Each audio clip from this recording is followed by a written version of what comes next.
All right, guys, we are going to do Whiteboard Wednesday. We are breaking down HSAs. Let me get my one of my markers. All right, so we are going to break down HSAs tonight. I cannot see the comments, so make sure if you guys are commenting, leaving questions, I will get to them after our little session. Also, I think you guys should be able to see this clear. If it gets dark in here, I'm going to flip the light around so you guys can see it, but I didn't want the reflection for now, so I'm going to leave it like this. It looks like it's pretty clear. All right, guys, so HSAs, that's what we're going to talk about tonight. The HSA is one of the most powerful wealth-building tools that you guys can get to. And if you guys utilize this option as an investment vehicle, you guys can build tremendous wealth. So let's break this down. Let's talk, what is an HSA? What's a health savings account, right? So a HSA is a health savings account. All this is a bank account. This is a bank account with an investment option on top of it through your employer typically, but not directly. And it's through, as long as you have a high deductible health plan, that is the only requirement to this. So your health plan at work needs to be high deductible health plan. If you have this option, you will likely have a company, an HSA that's linked to a bank account that's partnered up with your company, and that is in the form of an HSA. And that's the actual account that you hold the money in. Typically, companies are going to have partnerships with a bank like Bank of America, and they're going to link you directly to it so you don't have to worry about finding your own HSA. But you can use multiple, and you can also switch. So if your HSA is not favorable, has a lot of fees or whatever, and you don't like it, you have the option to switch or use multiple. I wouldn't use multiple, and the reason why is it's pretty simple, right?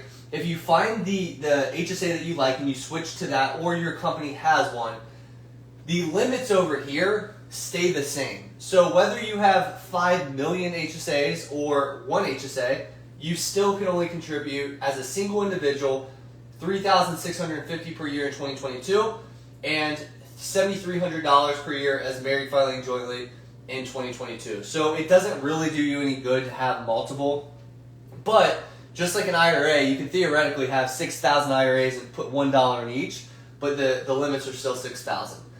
Most of these HSAs, not everyone, has $1,000 to a $2,000 cash maintenance requirement. So what that means is typically, because this is used for health reasons, they typically want you to hold $1,000 to $2,000 in cash, and then anything over and above or greater than $1,000 to $2,000 can be invested. And that's where everything comes into play, and that's where the benefit of this whole account comes into play. So what's called the triple tax savings is exactly why you want to use this account, right? So you have a few things when it comes to the triple tax savings. The very first thing is your contributions into this account from, let's say, your employer out of your paycheck. The contributions are tax-free. So directly in there before you get taxed, your employer will put, let's say, $200 in there or whatever you elect. Remember, you're limited to these amounts per year. So depending on which one you file, you can't just, invest 50% of your paycheck. There is contribution limits. My wife and I, we use this option. So we do $7,300 per year. We do that divided. So I'm self-employed, right? So I don't necessarily have an employer paying, but I just divide this by 26 pay periods, and I split this up throughout the year evenly in a dollar cost average way. So once your contributions are in and you're tax-free, then you have the $1,000 to $2,000 maintenance requirement. Now you can invest this money. Investment earnings are tax-free. So you invest in VT Sachs, assuming your bank has that investment option, your investment earnings are now tax-free. It's beautiful, right? So this is kind of like operates, think of like a 401k and IRA, right? You put your money in, whether you're taxing the inside or on the way in or on the way out. The 30 to 40 years you have your money in like a 401k or IRA, your investment earnings are tax-free. So it's very similar in that regards. Now, contributions tax-free, it's kind of similar to a pre-tax IRA or 401k. So once you have these two benefits, the third and one of the most powerful are qualified medical expenses are tax-free as well. So this comes into play very heavily with my situation this year with Logan having We've racked up $150,000 plus in medical bills to date from January 1st. And if I took my money from my HSA and used it towards her medical expenses, it would theoretically be tax-free. Therefore, I would not pay tax on the way in, my investments would grow, and then I would use that qualified medical expense to take my money out tax-free and pay for that medical bill. That's the triple tax savings. That is a beautiful thing. That is extremely rare. They said, it's joked about that Congress was drunk when they made this account, because you actually don't have to pay tax. Like, it's incredible, right? That's not the case with most accounts, or any account for that matter. So once you understand these, we can build off of that. This is not just the only thing, right? So the triple tax savings is great. The limit of, let's say, $7,300 or $3,650 is great. And I'm not a huge fan of this. There were some, like First Dollar, that had, hence the name First Dollar. You don't have to have this $1,000 to $2,000 sitting there, but a lot do. So as long as you have the high deductible health plan, you're in the HSA and you're investing regularly, you set up automatic contributions, you are getting this benefit here. Now, there's more to this account. So that's what's cool about it, right? But there's way more to this account. And why it's really great is this tip right here. So what we personally do is we pay out of pocket for all medical expenses. So this third box right here, which is qualified medical expenses, Logan's ER visits, Logan's hospital visits, Logan's medications, those are all qualified medical expenses. But what we've done and what we've set ourselves up to do is to pay these out of pocket. Now that comes with a good budget, understanding what you can afford, what you cannot. Not everybody's going to be paying out of pocket for these, but if you set yourself up the right way, you should be able to pay out of pocket, or at least have the option to think about it, to pay all these medical expenses out. So now what I do is I save the receipts. So I save all of these receipts that I pay out of pocket. In the future, at any given point in time, I can pull that money tax-free entirely. Pull it tax-free later. I can invest the dollars within. I can pay with my debit card, my credit card personally out of pocket. My money stays in this account. It's growing in this step 2.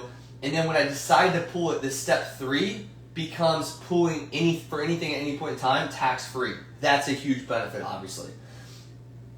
The IRS, if they were to audit you, you need to make sure you have proper documentation of this. So the 2 things I do. I have an Excel tracker, so I have the date listed. I have the service listed. I list who it's for, which unfortunately it says Logan, pretty much the whole entire long Excel list. And I put the amount, and then I put a box next to it that says receipt ? Yes or no. And I just do a little drop down. Obviously it should be yes, right? All my receipts I get, I put in an email folder, and I make sure there's a cross-reference to this Excel tracker. So I know the exact dollar amount, the exact date, and exactly what it's for and who it's for. And I can sum total that for each given year. Now, some of these platforms, like First Dollar, a few other platforms, are going to have like an email, or not an email folder, but like a folder to put your receipts. So within the actual platform, they already have that set up, which is awesome, right? So make sure if you guys are going to take this tip and run with it, that you're using an Excel-based tracker and you also use an email receipt folder, or you're using the platform. All right. That's cool, but there's more. So over here, you can see this star.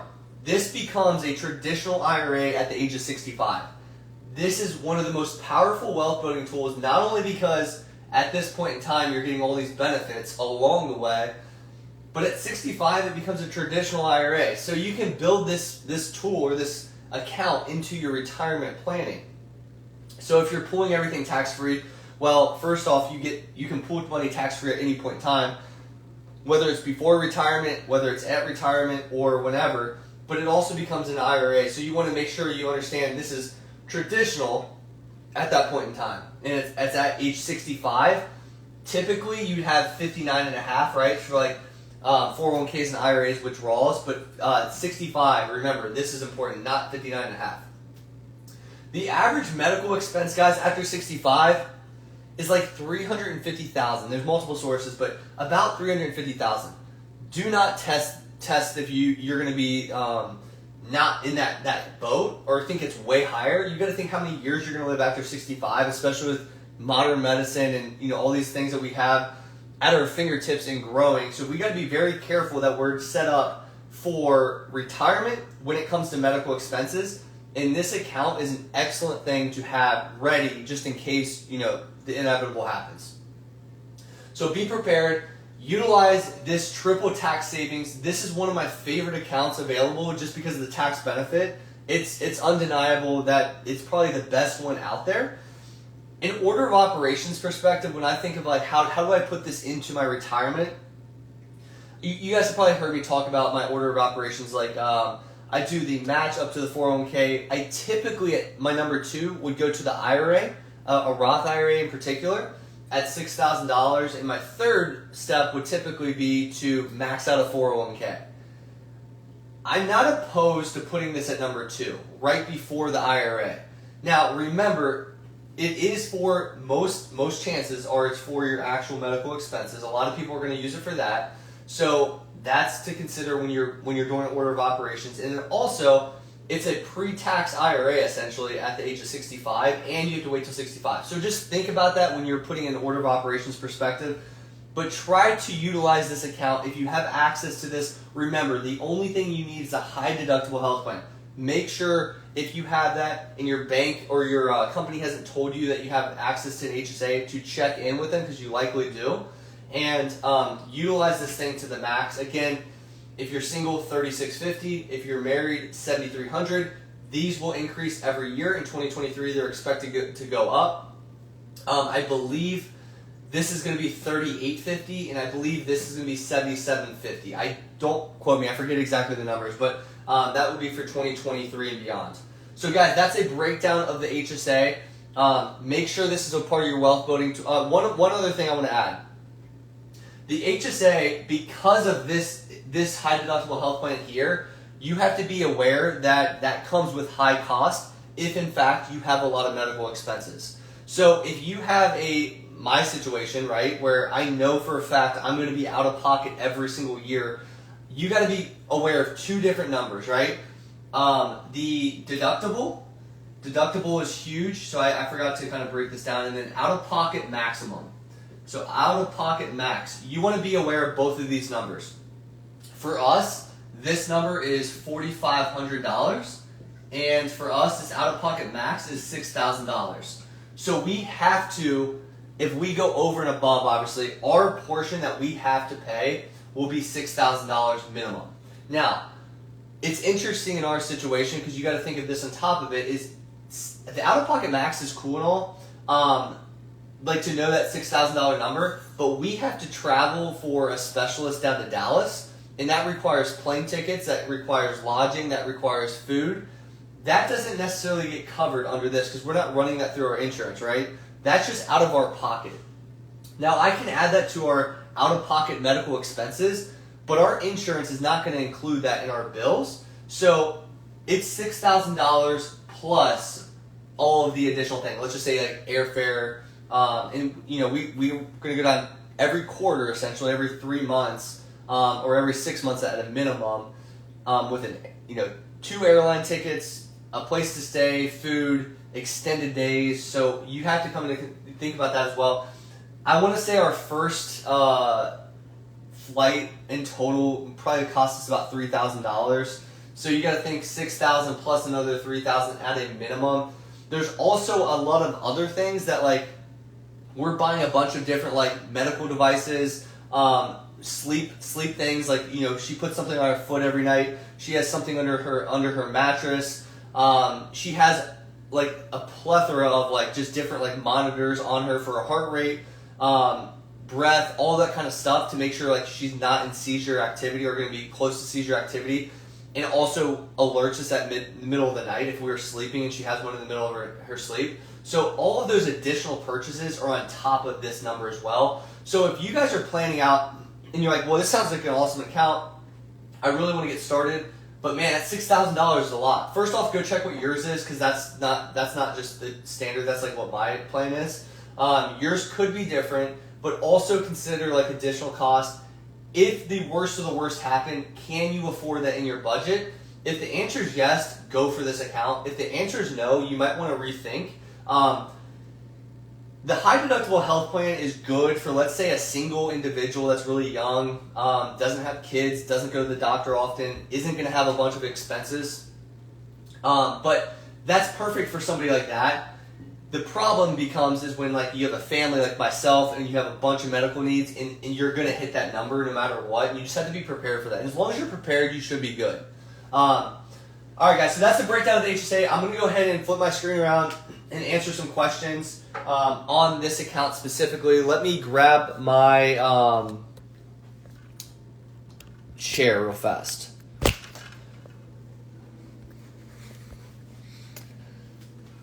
All right, so it's getting dark in here, so I turned on the light. I need to get my chair over here. Let me flip my camera on real quick, or set it down real fast so I can pick up my chair.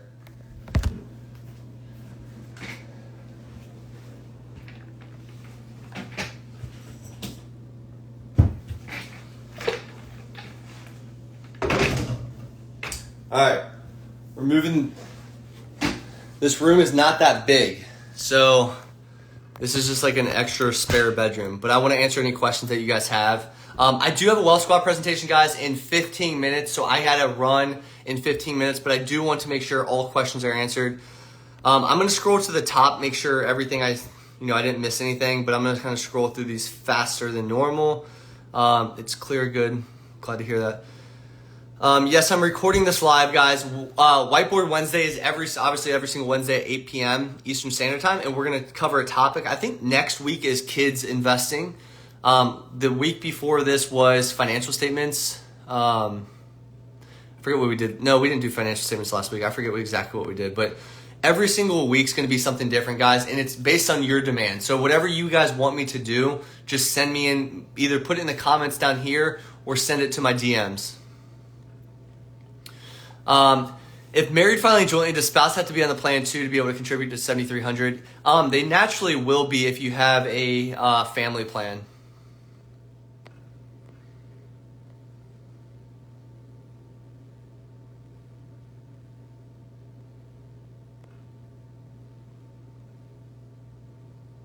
Scrolling through, guys. There's a lot of people. Okay. Can you only get an HSA through an employer? Technically no. If you're self-employed or something, or you want to go get your own HSA, like I said, up here, it says, what does that say exactly? Can use multiple and switch right here. You can switch. So you have the option if you want to go get your own. And I recommend it. So if there's a lot of fees in a employer's provided HSA, and every single month you're just getting docked with fees and the investment options kind of suck, I would definitely consider switching HSAs at that point in time. You can get an HSA through private insurance on the marketplace. Awesome. Thank you guys for helping each other out. Are you going to save this live? Missed most of it as I finished working. Yes, this will be saved, Joel. Do you think a veteran needs this that has a full VA medical? I can't speak on that as I don't know fully what the VA medical does cover. So I'm not 100% positive on that. I just jumped on. Sorry if you already addressed this. I have an HSA and money in it, but how do I start investing that money? So you guys, within the account, you'll have like an investable section. Most HSAs look all the same, honestly. Like they're a very simple platform. If I pull mine up in particular, I think this is like home, like at the very, very top, this is like home, accounts, investments. You would just click investments, set that up. What I do and what most people would have to do is set something up that says exactly how much you're going to take out after the $1,000 minimum or $2,000 minimum, and make sure you have that automatically set. So when that money goes into that account, into the bank account, it registers, okay, this amount is over and above that cash maintenance requirement. Therefore, I'm going to go ahead and invest it. Last week was Roth versus traditional. Yeah, that's what it was. Yeah, you're right, Chris, 100%. So yeah, Roth traditional was last week. I think the financial statements were the week before. Today is the HSAs. Next week is going to be kids investing. What happens to the HSA if it's not used by the end of the year? That's the key, guys. So with this account, you're thinking the FSA. The FSA, which is a flexible spending arrangement, that money goes away. So if it's not used, it's gone. With the HSA, you keep this. This is your money forever. Okay, awesome, guys. It looks like I answered most of those questions. This topic was definitely a little shorter because it's just one account, but it's an extremely powerful tool. If you guys aren't using this, you need to be. I will save this video. I also have a YouTube video on HSA. It was actually my first YouTube video ever, so that's available to you guys on my YouTube. Check that out if you are at any point confused about the HSA benefits. What's better, a Roth IRA or a traditional? It really depends. I think the Roth by default I would prefer that most for most people, but it just depends on your situation. A mix of both makes a lot of sense as well. Is there a limit on how much money you can keep in an HSA? No. So if you guys there's a contribution limit, but as far as like how much money stays in that account, it doesn't really matter. The goal is to grow that, right? So you could grow that theoretically to $1 million, and as long as you put the contribution limits in that are in line with the IRS, and you just invested that in a smart way, you're totally fine.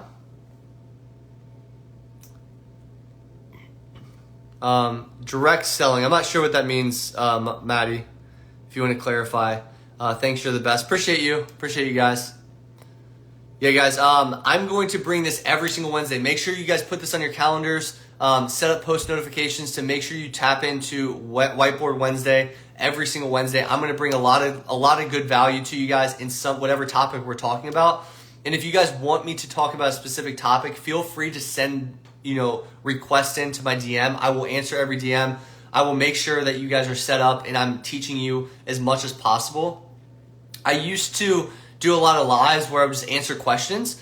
Not that wasn't helpful, but I really wanted to get into like the detail and show you as much as possible. I use my whiteboard all the time. I was like, why don't I just do a live on it? So that's where what we're gonna do going forward. Where can I find your saved live videos? On my Reels, guys. Go to my Instagram and click on the Reels tab. It's like right at the very top of the posts. You'll see post, Reels, and tagged. So make sure you guys go check those out. I had my last week one as well on there.